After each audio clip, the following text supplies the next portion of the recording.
नमस्कार, मैं हूं आपके साथ हिमानी नैथानी। इस वक्त आपको सीधे लिए चलेंगे एक प्रेस कॉन्फ्रेंस में जो कि बीएसपी की सुप्रीमो यानी कि मायावती कर रही हैं। आइए सुनते हैं क्या कुछ कह रही है मायावती। होनी चाहिए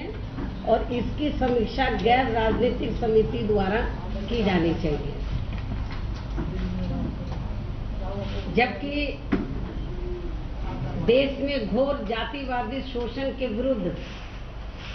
आरक्षण एक मानवतावादी संवैधानिक व्यवस्था है और यदि श्री नरेंद्र मोदी की सरकार ने अपने नीति निर्धारक आरएसएस प्रमुख के इशारे पर काम करते हुए आरक्षण की इस मानवतावादी संवैधानिक व्यवस्था से कोई भी छेड़छाड़ करने की कोशिश की तो फिर इसके खिलाफ हमारी पार्टी पूरे देश भर में देशव्यापी जन आंदोलन छेड़ देगी। और वैसे भी इस आरएसएस संगठन के बारे में आप लोगों को ये मालूम है कि ये संगठन देश में खासकर दलितों व अन्य पिछड़े वर्गों के लोगों को पुनः उसी अंधकार व शोषणकारी युग में धकेलना चाहता है, जिससे निकालने के लिए परम पूज्य बाबा साहब डॉक्टर भीमराव अम्बेडकर ने आजीवन काफी कड़ा संघर्ष किया है। वह अपने अथक प्रयासों के बाद फिर इन्होंने यहाँ एक मानवतावादी संविधान का निर्माण किया और इतना ही नहीं बल्कि आरएसएस प्रमुख के दिए गए इस बयान के बाद पूरे देश भर में दलितों व पिछड़ों में काफी ज्यादा आक्रोश व्याप्त है। परंतु केंद्र की श्री नरेंद्र मोदी सरकार व भाजपा ने अब तक आरएसएस की इस मांग को पूरे तौर से खुलकर खारिज नहीं किया है, जिसकी हमारी पार्टी कड़े शब्दों में निंदा करती है और साथ ही इन्हें ये चेतावनी भी देती है कि यदि आरएसएस की इस घोर जातिवादी मांग पर श्री मोदी की सरकार ने कोई भी इनके पक्ष में कदम उठाया तो फिर हमारी पार्टी उसी प्रकार से पूरे देश भर में अपनी पूरी दमदारी से आवाज उठाएगी,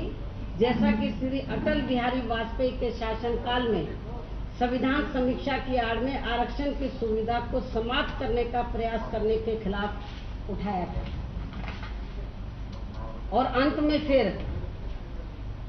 श्री वाजपेयी सरकार को संविधान समीक्षा का अपना ये जातिवादी व सांप्रदायिक एजेंडा वापस लेना पड़ा था। वैसे तो दलितों व पिछड़ों के प्रति व इनके आरक्षण के मामले में खास तौर से कांग्रेस व बीजेपी ये दोनों ही पार्टियां अपनी घोर जातिवादी मानसिकता रखती है और यही कारण है कि देश में संविधान के लागू होने के लगभग 65 वर्ष बीत जाने के बावजूद भी पहले दलितों को और फिर बाद में अन्य पिछड़े वर्गों को शिक्षा व नौकरी आदि में मिलने वाली आरक्षण की संवैधानिक गारंटी का लाभ सही व पूरे तौर पर कतई नहीं मिल सका है। इस कारण सरकारी नौकरियों में हर स्तर पर आज भी हजारों पद केंद्र व राज्य स्तर पर खाली पड़े हुए हैं। इसके साथ ही दोनों ही पार्टियों की आपसी मिलीभगत व जातिवादी साजिशों के कारण ही आरक्षण की सुविधा को अब न केवल निष्क्रिय व निष्प्रभावी बना दिया गया है, बल्कि दलितों को वर्षों से मिल रही प्रमोशन में आरक्षण की सुविधा को भी लगभग समाप्ति कर दिया गया है। इस बारे में जैसा कि ये सर्वविदित है कि केंद्र में तत्कालीन कांग्रेस सरकार ने इस मामले में कोर्ट में सही ढंग से कानूनी पैरवी नहीं की और फिर इसका दुष्परिणाम ये हुआ कि देश में दलित वर्ग के सरकारी कर्मचारियों का सामूहिक तौर पर डिमोशन करके उन्हें अपमानित करने का काम अब अधिकांश सरकारों द्वारा किया जा रहा है और इस मामले में उत्तर प्रदेश सरकार नंबर 1 पर ये कार्य कर रही है, जबकि इस संबंध में बीएसपी ने काफी कड़े संघर्ष के बाद सफलता प्राप्त करते हुए राज्यसभा से एक संविधान संशोधन विधेयक पास करा लिया है, जो अब लोकसभा में लंबित है। परंतु पहले कांग्रेस और अब भाजपा सरकार की जातिवादी व आरक्षण विरोधी सोच के कारण ये मामला अभी तक भी करीब 2 वर्षों से यहाँ पर लंबित पड़ा है। और यदि ये संविधान संशोधन विधेयक संसद की प्रक्रिया के मुताबिक अब पारित हो जाता है तो फिर दलित वर्ग के सरकारी कर्मचारियों को पदोन्नति में आरक्षण की वैसी सुविधा फिर से मिलनी शुरू हो जाएगी जो उन्हें काफी वर्ष पहले मिलती चली आ रही थी। इसके अलावा आप लोगों को खासकर बीजेपी व आरएसएस के बारे में ये भी मालूम है कि इनकी विचारधारा व सोच हमेशा से ही घोर जातिवादी व कट्टरवादी मानसिकता की रही है। यही कारण है कि देश में दलितों, पिछड़ों एवं अन्य उपेक्षित वर्गों पर होने वाली सामाजिक व जातिवादी हिंसा व जुर्म जातियों के मामले में ये लोग हमेशा खामोश रहते हैं और इन्हें केवल घर वापसी व लव जिहाद एवं अन्य धार्मिक उन्माद वाले कार्यक्रम भी ज्यादा पसंद है। परंतु दलितों व पिछड़ों के ऊपर देश भर में होने वाले अन्याय व शोषण की घटनाएं इन्हें कभी विचलित नहीं करती हैं और ये लोग ना ही कभी इन घटनाओं की खुलकर निंदा करते हैं। और जहां तक आरक्षण की समीक्षा पर समिति बनाने का आरएसएस द्वारा मांग करने का मामला है, तो हमारी पार्टी इस मामले में इसलिए भी अति गंभीर है क्योंकि ये आम धारणा है कि प्रधानमंत्री श्री नरेंद्र मोदी सरकार की पूरी नकेल पूरे तौर से आरएसएस के हाथों में केंद्रित है और आरक्षण की संवैधानिक व्यवस्था से खिलवाड़ करने का प्रयास ये सरकार किसी न किसी रूप में कभी भी जरूर कर सकती है, जिसके ऊपर हमारी पार्टी की हमेशा पैनी नजर बनी रही थी। इसके साथ ही आरक्षण के बारे में मेरा ये भी कहना है कि आरक्षण की आवश्यकता देश में हर क्षेत्र में व हर स्तर की व्याप्त जातिवादी व्यवस्था व मानसिकता का परिणाम है कि यही कारण है कि आरक्षण की संवैधानिक सुविधा का थोड़ा भी सही लाभ यहाँ दलितों, शोषितों, पीड़ितों व उपेक्षित समाज के करोड़ों लोगों को ठीक ढंग से नहीं मिल पा रहा है। इसलिए बीएसपी के राजनीतिक स्तर पर अस्तित्व में आने का ये भी एक मुख्य कारण है, ताकि देश में एक जाति विहीन समतामूलक समाज व्यवस्था की स्थापना की जा सके जो देश व सर्व समाज के हित में है। और बीएसपी ने अपने शासनकाल में अपने स्तर पर उत्तर प्रदेश में काफी कुछ ऐसा करके दिखाया भी है। और अब अंत में इस खास विषय से संबंधित या अन्य और किसी भी विषय को लेकर कुछ और भी आप लोग पूछना चाहते हैं तो एक एक करके आप लोग मुझसे पूछ सकते हैं।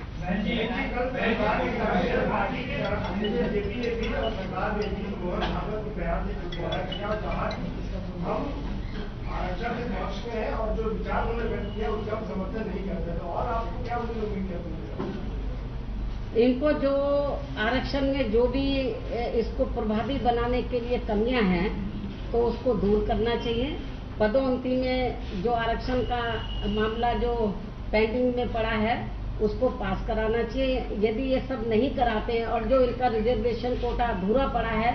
उसे पूरा करना चाहिए। और जिन क्षेत्रों में SC, ST, OBC वर्गों के लोगों को आरक्षण की सुविधा प्राप्त नहीं है तो वहाँ इनको आरक्षण की सुविधा देनी चाहिए। यदि ये सब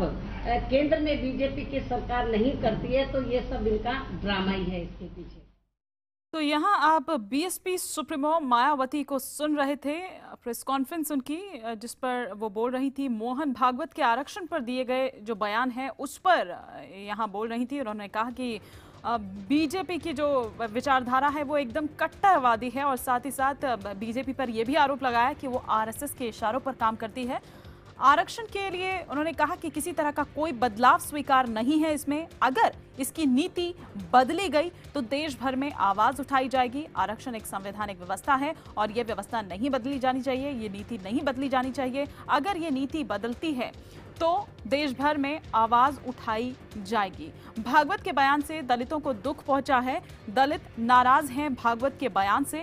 कांग्रेस पर भी निशाना साधा, ना केवल बीजेपी पर बल्कि कांग्रेस पर भी निशाना साधा। कहा कि कांग्रेस और बीजेपी दोनों ही एक जैसे हैं, दोनों की ही जो मानसिकता है वो घोर जातिवादी है। सरकार ने कोर्ट में सही पैरवी नहीं की, दलितों के अपमान के लिए यूपी सरकार को भी जिम्मेदार ठहराया। कहा कि यूपी सरकार तो दलितों के अपमान में सबसे आगे है। तो ये तमाम बातें जो यहाँ अपनी इस प्रेस कॉन्फ्रेंस के दौरान बीएसपी सुप्रीमो मायावती रख रही थी, उन्होंने कहा कि ये बिल्कुल भी बर्दाश्त नहीं किया जाएगा अगर आरक्षण में किसी तरह का कोई बदलाव किया जाता है। तो जोरदार हमला बोला आरएसएस पर, जोरदार हमला बोला बीजेपी पर, कांग्रेस पर। सिर्फ इतना नहीं बल्कि यूपी सरकार को भी जमकर आड़े हाथों लिया और कहा कि दलितों का अपमान करने में सबसे आगे है। बात कर खुद ही फोन करके ये न्यूज देने का कार्य किया कि जिससे कि पूरे देश भर में हमारे समर्थकों व शुभचिंतकों को और खास तौर से बिहार में जहां चुनाव चल रहे हैं वहां के लोगों को बीएसपी तथा मेरे बारे में इस मामले को लेकर भ्रमित किया जा सके। वरना एनआरएचएम के मामले में लगभग 4 वर्ष बीत जाने के बाद कल अचानक सीबीआई को मुझसे पूछताछ करने की आवश्यकता क्यों पड़ गई है।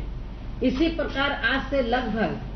12 वर्ष पूर्व सन 2003 में भी जब बीजेपी की केंद्र में सरकार थी तो तब भी ठीक इसी तरह से सीबीआई का गलत इस्तेमाल करके मेरे ऊपर ताज कॉरिडोर के मामले में तथा उसी की आड़ में आय से अधिक संपत्ति के मामले में फर्जी व गलत एफआईआर दर्ज करवा दी गई थी और फिर सीबीआई द्वारा मेरे तथा मेरे परिवार वालों के घरों में रेड की गई थी तथा उसके बाद मुझसे मेरे आवास पर आकर पूछताछ भी की गई थी। इतना ही नहीं बल्कि मेरे पिछले 10 वर्षों के सभी इनकम टैक्स के मामले फिर से खोले गए थे और हर तरह से मुझे परेशान करके ये भरपूर कोशिश की गई कि किसी प्रकार से मेरा व मेरी पार्टी के लोगों का मनोबल टूट जाए। परंतु बीजेपी के लोग ये भूल गए हैं कि मैं उन लोगों में से नहीं हूँ जो कि इस तरह के दबावों में आ जाए, क्योंकि मेरा व्यक्तित्व शुरू से ही स्वाभिमानी रहा है। मैंने करोड़ों दलितों, शोषितों व अन्य उपेक्षित वर्गों के लोगों को आत्मसम्मान व स्वाभिमान एवं उनको उनका संवैधानिक हक दिलाने के लिए आजीवन संघर्ष करने का संकल्प लिया हुआ है। इस कारण किसी के आगे झुकना मेरा स्वभाव नहीं है और ये सब मैंने अपने संतों, गुरुओं और महापुरुषों में भी खास तौर से बाबा साहब डॉक्टर भीमराव अंबेडकर एवं मान्यवर श्री कांशीराम जी के जीवन संघर्ष व उनके बलिदान से सीखा है। इसलिए मैंने उनके संघर्ष करने की क्षमता को अपनी प्रेरणा बनाकर अपने जीवन का मुख्य लक्ष्य बनाया हुआ है, जिसमें डरने व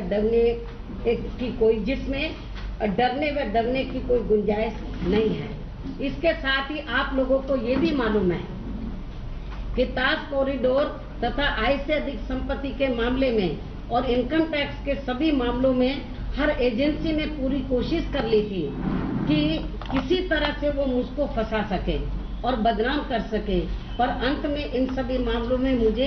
इस देश के माननीय हाई कोर्ट व माननीय सुप्रीम कोर्ट से पूरा इंसाफ मिला और इनकम टैक्स के मामलों में सभी के सभी 10 वर्षों के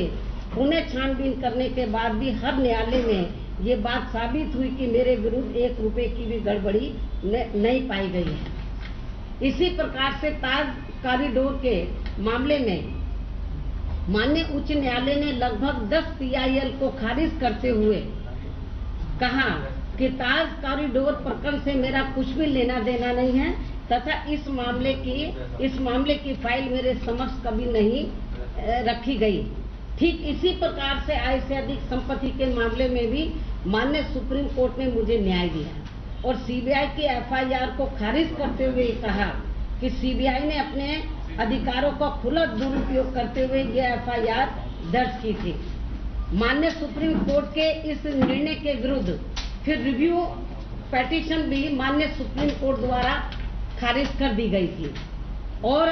अभी भी हमारे विरोधियों के इशारों पर चलकर रिव्यू करने वाले लोग बाज नहीं आ रहे हैं। लेकिन यहाँ खास ध्यान देने की बात यह है कि इस लंबे समय के दौरान सीबीआई द्वारा मीडिया के माध्यम से मुझे व हमारी पार्टी को इस उम्मीद से खूब बदनाम इस उम्मीद से खूब बदनाम करने की कोशिश की गई कि शायद इससे मुझे व हमारी पार्टी को कुछ राजनीतिक नुकसान जरूर पहुंचेगा, परंतु हुआ ठीक इसके विपरीत। और फिर सन 2007 में हमारी पार्टी को उत्तर प्रदेश में पूर्ण बहुमत मिला और अब बीजेपी फिर से अपने उसी पुराने ढर्रे पर उतरकर सीबीआई का दुरुपयोग करके एनआरएचएम के मामले में 4 साल बाद सीबीआई का दुरुपयोग करते हुए मुझसे पूछताछ कराना चाहती है, जबकि सीबीआई व बीजेपी को भली भांति ये बात मालूम है कि एनआरएचएम से मेरा कुछ भी लेना देना नहीं है। मैं मीडिया के माध्यम से बीजेपी के लोगों को जो सीबीआई का गलत इस्तेमाल करके फिर से मुझे परेशान करके मेरा व हमारी पार्टी का मनोबल कमजोर करना चाहते हैं, तो इस बारे में मैं ये कहना चाहती हूँ कि इस तरह की गिरी हुई हरकतों को बीजेपी छोड़ दे और साथ ही अपनी आरक्षण में खासकर दलित विरोधी मानसिकता को त्याग दे, और वरना इस देश के अल्पसंख्यकों में से खासकर मुस्लिम व ईसाई समाज तथा पिछड़े वर्ग के लोगों के साथ साथ पूरे देश भर के दलित वर्ग के लोग भी बीजेपी को कभी माफ नहीं करेंगे और इसका फिर आगे चलकर बहुत बड़ा राजनीतिक नुकसान बीजेपी को भुगतना पड़ सकता है। परंतु अब जबकि केंद्र में भाजपा की पूर्ण बहुमत वाली सरकार है और उत्तर प्रदेश में विधानसभा चुनाव ज्यादा दूर नहीं है,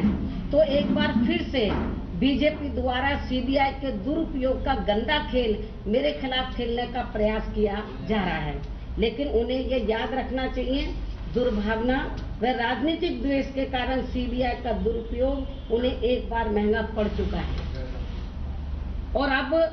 लोग पहले से कहीं ज्यादा जागरूक भी हो चुके हैं और वे समझते हैं कि श्री नरेंद्र मोदी की सरकार अपनी विफलताओं पर से जनता का ध्यान हटाने की अपनी नाकाम कोशिशों के तहत अब सत्ता व सीबीआई का दुरुपयोग कांग्रेस पार्टी की तरह करने से पीछे नहीं रह रही है। हालांकि आज के समाचार पत्रों में छपी खबर से मुझे ये भी मालूम हुआ है कि सीबीआई द्वारा प्रेस मीडिया को ये सूचना दी गई। आप लोग ध्यान से सुने, बड़ा इम्पोर्टेंट पॉइंट है। हालांकि आज के समाचार पत्रों में छपी खबर से मुझे ये भी मालूम हुआ है कि सीबीआई द्वारा प्रेस मीडिया को ये सूचना दी गई है कि वो मुझसे एनआरएचएम से संबंधित कुछ पूछताछ कर स्वास्थ्य विभाग में अलग अलग सीएमओ अर्थात एक एनआरएचएम के लिए व एक स्वास्थ्य के लिए इससे संबंधित जानकारी चाहते हैं। ये ऐसा आज पेपरों में छपा है।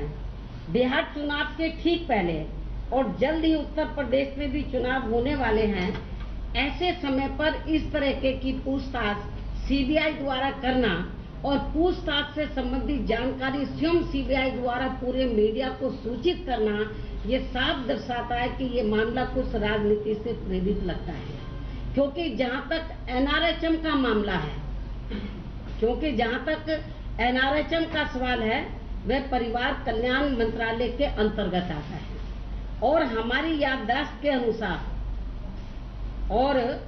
मेरी याददाश्त के अनुसार सन 2009 में लोकसभा आम चुनाव खत्म होने के बाद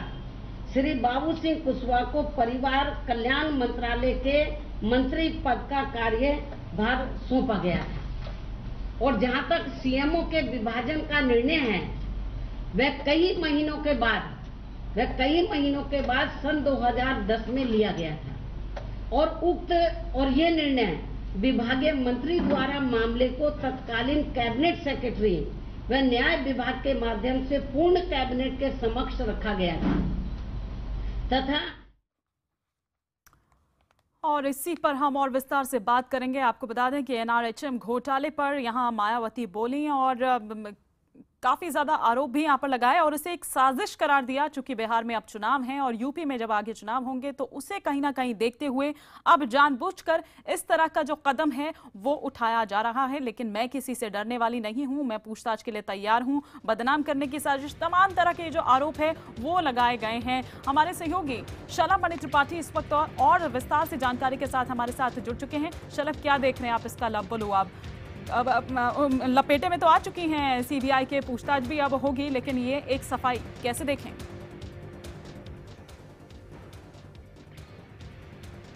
और जाहिर तौर पे देखिए मायावती से इसी तरह के बयान की उम्मीद की जा रही थी, क्योंकि इस पूरे मामले में जिस तरीके से सीबीआई ने नॉक किया है मायावती का दरवाजा, उसको लेकर उनका जो रिएक्शन आया वो बहुत लाजमी है। इसके पहले भी जब सीबीआई जांच हुई थी आय से अधिक संपत्ति के मामले में, तब भी मायावती से पूछताछ की थी सीबीआई के लोगों ने, और तब भी जो मायावती है उन्होंने दलित वोटों का, दलित होने का ये हवाला दिया था। इस बार जिस तरीके से एनआरएचएम स्कैम में सीबीआई ने ये कहा है कि वो पूछताछ करेगी मायावती से, तो इस तरह के रिएक्शन की उम्मीद की जा रही थी कि मायावती जी की तरफ से इस तरह का रिएक्शन आएगा। लेकिन सबसे जो बड़ी बात है हिमानी वो ये है कि एनआरएचएम स्कैम जब हुआ है उस स्कैम के दौरान उत्तर प्रदेश की मुख्यमंत्री मायावती थी, उनके जो मिनी सीएम कहे जाते थे, जो बहुत ही उनके करीबी थे, बाबू सिंह कुशवाहा, वो इस पूरे मामले में जेल काट रहे हैं। प्रदीप शुक्ला जो सीनियर आईएएस थे, इस डिपार्टमेंट के प्रमुख सचिव थे, वो भी जेल काट रहे हैं। और तमाम इस तरह के लेकर सवाल उठे थे कि अगर ये तमाम मंत्री इस घोटाले में शामिल थे, तमाम अफसर इस घोटाले में शामिल थे, तो मुख्यमंत्री की मिलीभगत क्यों नहीं थी, और बतौर मुख्यमंत्री मायावती उस टाइम उसके लिए जिम्मेदार क्यों नहीं थी, इस बात के सवाल उठे थे। और अब जबकि सीबीआई ने कहा है कि वो उनसे पूछताछ करेगी, तो मायावती जी का जो रिएक्शन आया है उसकी अपेक्षा की जा रही थी कि मायावती इसका जवाब इसी तरीके से देंगी। बिल्कुल, इसीलिए इतने सारे इल्ज़ाम, इतनी तमाम चीज़ें एक साजिश इसे करार दिया गया, और बदनाम करने की साजिश है ये। हमें जानबूझकर नुकसान पहुंचाने की कोशिश की जा रही है ताकि मेरा और मेरे पार्टी का मनोबल टूटे। ये कहती हुई बीएसपी सुप्रीमो। शुक्रिया शलभ इस तमाम जानकारी के लिए आपका।